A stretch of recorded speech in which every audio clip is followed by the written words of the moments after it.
good afternoon. Thank you for joining us with Dr. Nancy Live on Wednesday. Today, we have a very special guest. We have Georgia Martin with us. She's a speech language pathologist. Hi, Georgia. Thank you for coming. Thanks for having me. Before I go into talking with Georgia, I want to remind everybody that through Friday, we do have our coat drive going. We have a lot of coats. We could use more. So if you were planning on bringing them in, please bring them by Friday so that we can ship them off to the Exodus Refugee organization. Thank you, everybody that's donated so far. And so at the end of our broadcast today, we're going to be giving away $100 again. So we've had two really happy winners the last couple weeks. So hopefully you'll be one of them. So ask questions today. This is interactive. We'll answer your questions as you ask them. And let's go ahead and get started. Welcome, Georgia. Hi. So as Dr. Nancy said, my name's Georgia, and I work at Kids Abilities, which is a pediatric outpatient private practice on the South Side.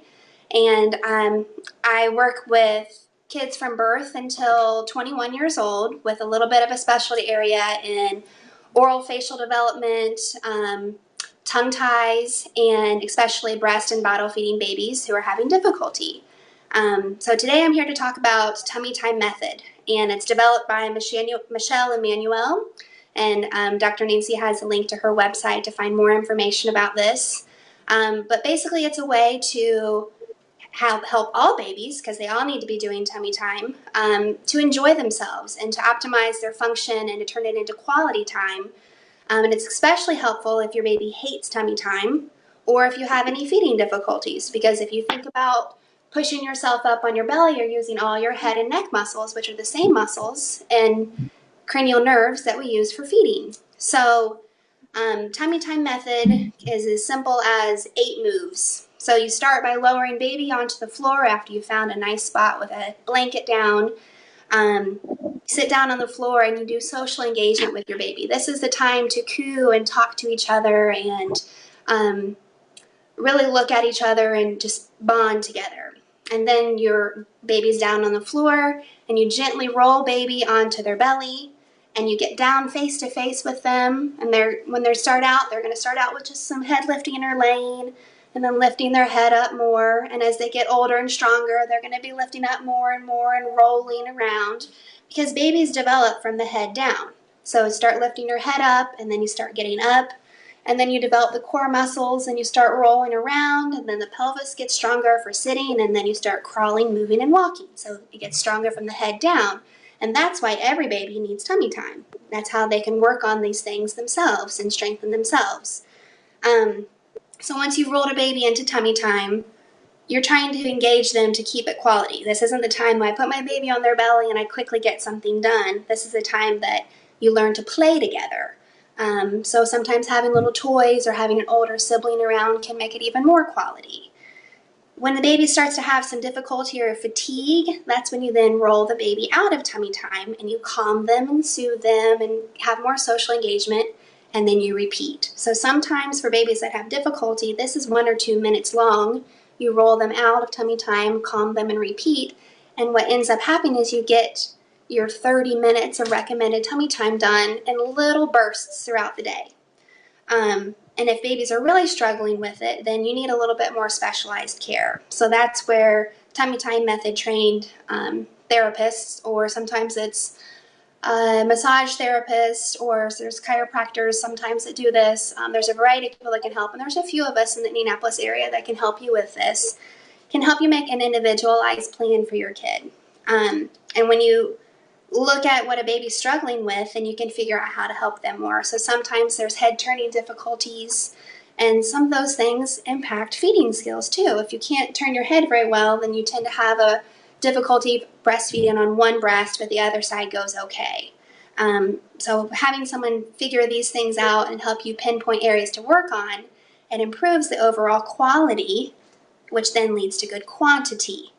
So as a baby develops from birth to around 4 weeks of age, a lot of chest to chest with mom and dad laying flat on their back, that's a good quality tummy time for them. But as they get closer to 3 and 4 weeks, you want to start working on the floor and increasing the time. And if you find it hard to work that into your day, especially if you're back to work from your maternity leave, or you have a lot of kids at home or a lot of responsibilities, sometimes as little as rolling them over every time that you're doing a diaper change can add up throughout the day for getting this prone surface ventral weight bearing, which helps develop all these muscles. So I kind of wanted to touch base a little bit on limiting the time that baby spends in devices. So the car seat, the bouncy seat, the jumper. We want to limit our time to 10 to 15 minutes intervals, and hopefully as much time throughout the day as that. That's enough time for maybe mom to get a shower or to make some dinner really quick when you need a little break, because spend too much time in these devices will lead to more flat heads, plagiocephaly and stuff, and that gets even more complicated. You need a little bit more help, where Tummy Time Method and chiropractic can absolutely benefit these kids. So limit your time to 10 to 15 minutes in these bouncy seats, carriers, and use your car seat only for the car. Try to carry your baby around, and that can help a lot with this head flattening or other issues that can develop from not only having tightness throughout the body, but spending too much time on your back. So, and we're taught that we need to do back to sleep for safe sleeping. You need to do tummy to play. So you have to balance that back to sleep out with spending as much time on your belly as you can as a baby. So what if we have some babies that really just, as soon as you just lay them down, they just refuse to do tummy time? Those are those babies that hate tummy time. And so that's where having an individualized plan really helps, because having someone know what to look for can help. So that's where I come into being helpful. But again, looking for quality is the first thing. So if you start by laying down and rolling in, it's not as hard on their system and their reflexes, so they get to smoothly roll in. And that's when you get down face to face and they can feel safe with you. So maybe they can do it for a few seconds, 5 seconds, 10 seconds, 20 seconds, and build up from that. They start to get upset. That's where you roll out and you calm them down and you try to repeat. So by calming them down, you're actually exercises their autonomic nervous system. And so it's a really good vagal nerve exerciser to learn to calm and get out of that fight or flight mode. So movement medicine is my favorite thing. And my goodness, I don't know how much bouncing I'm doing with my newborn at home, but it works. So working on making baby feel safe and less in fight or flight is a big thing. But the kids that need the tummy time the most are the ones that hate it the most. Yeah. The babies that I see a lot of that are stuck in fight or flight are the ones that hate it the most. Yeah. And that usually goes along with a lot of tightness in the head or neck. And so that comes back around to exploring feeding difficulties. And sometimes there's oral restrictions that are commonly referred to as tongue or lip ties. So investigating those things. And again, that's where I can be very helpful as a speech language pathologist for looking at oral dysfunction and helping families navigate that. Of course, if you're breastfeeding, you need a lactation consultant to be part of this. And there's a lot of great lactation consultants, thankfully, in Indianapolis. But making an individualized plan for the kids that hate tummy time can just make or break it. Yeah. So it's actually really good to work with somebody that's tummy time certified, because you guys are very special about what you teach and how the interaction. Instead of just laying the baby down on the floor, you have a definite structure what you like to do and teaching them how to do, which sounds very nurturing. Yeah, it does. And by knowing what your baby needs, so I'll use my child for an example. She has a little bit of difficulty turning her head to the left, which makes breastfeeding on the right side a little bit harder sometimes, and I have to position a little differently. So I know exactly what to work on for her. During our tummy time, I just kind of move the toys to the left, and I turn and I get my face down there and move, and she follows me. So it's a playful way to exercise where there's weaknesses. And by doing that, it overall helps her tolerate tummy time and helps feeding too. Yeah. I've seen some really great results from moms that have used tummy time with their babies. and it is true. You can do little spurts of it. I think we want everything, we say a half hour a day, and it's like, okay, I'm going to lay them for a half hour. Well, they don't like that so much, Right. So I do like the idea of the half hour, doing it throughout the day, spurts. 3 to 5 little bursts throughout the day can make a big difference and add up. So if you do 5 minutes 5 times a day, my goodness, you're most of the way there. So that little bit helps. And it's hard when families are working families and you have other kids to fit that in. So if you just set the goals a little bit smaller, then it can help you achieve those goals too.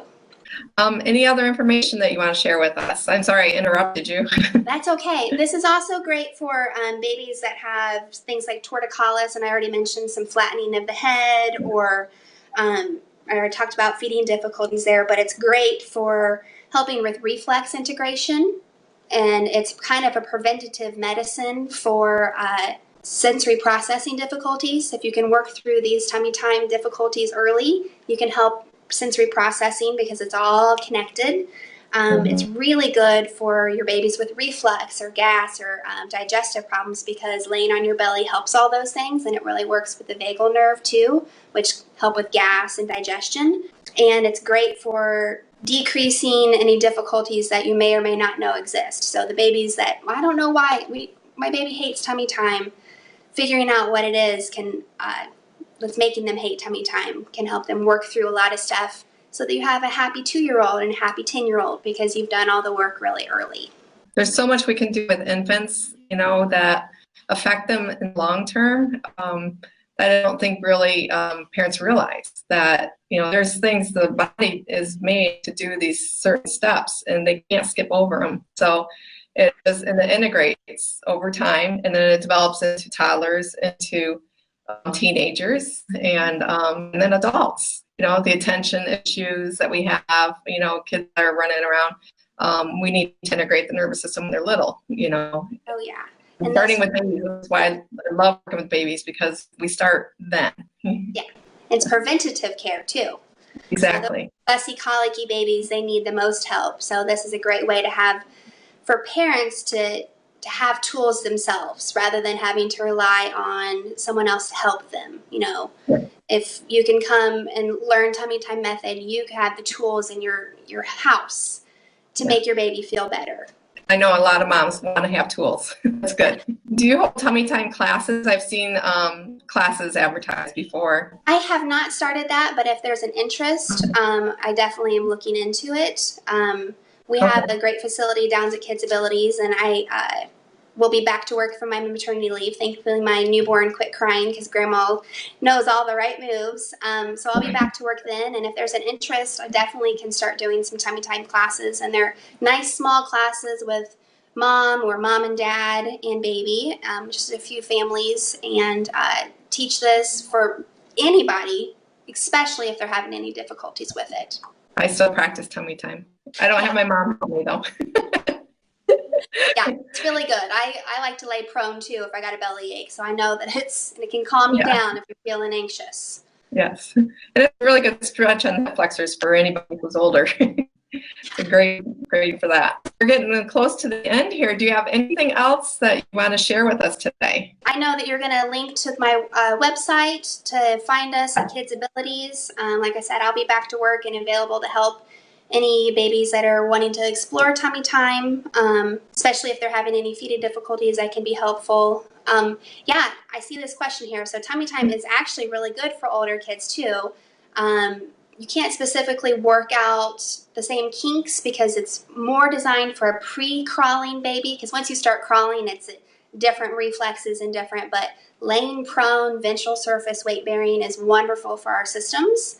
And if you've got a kid that maybe doesn't know how to slow down and press the brakes, it's a great way to play games that way or read that way, or sometimes even using your screen time that way.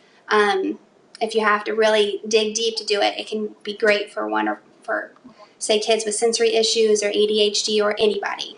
Good. We have another question. Rachel wants to know how we can encourage a baby to start pushing up on the hands during tummy time. Yeah, so when you roll over, the baby's arms are probably going to be down to their side. So getting the arms up like this A lot of times the newborns are going to be up close like this, but they should start to relax down a little bit. If they're having a hard time pushing up, sometimes you need to roll up a blanket to make it partial weight bearing. So putting a blanket right here under the armpit, and you want to do like a small receiving blanket rather than a big thick one. So it's just a little bit of help, kind of like leaning on a chair when you get too tired, and that can help them start pulling up with that. And if they still have difficulty, you might want to consider finding a TummyTime method certified provider. Very good info. Thank you, Georgia. We will add your website in the comments section after the video. But we have a $100 giveaway to give away, and we've got 10 viewers here. So ladies, get your typing fingers ready. Today we have a quiz. So Georgia's going to provide us with the question, and then whoever gets this right will win the $100 giveaway. If we don't see the right answer here, then we'll have to, I don't know, roll it over to next week maybe. So what's the question for us? Okay, so I talked about limiting how much time baby spends in baby devices like bouncy seats or exercisers or little swings. How many minutes a day or how many minutes at a time should we limit the time that our baby spends in these devices? Oh, that's a good question. All right, anybody have the answer to that? Lauren says 15 minutes. That's it, 10 to 15 minutes at a time, yeah. Fantastic, Lauren, yay! So Lauren, since you're the first one to answer the correct one, just instant message us or private message me your email. I think I have it, but private message me your email and get you your $100 prize. So any last tips or anything you want to share with everybody before we sign off? Yeah, use this TummyTime as a great way to connect with your baby. It's hard to slow down and turn off our phones and turn off our devices. It's hard to know how to play with a young baby or newborn. This is the perfect way to engage with your baby and develop your bond even stronger. Great. Thank you so much, Georgia. I really appreciate your information you shared with us today. It was really good. Thank you, everybody, for watching. And if you know anybody having issues with this, please share this video and help another mom out, okay? Thank you very much, everybody, and have a great day.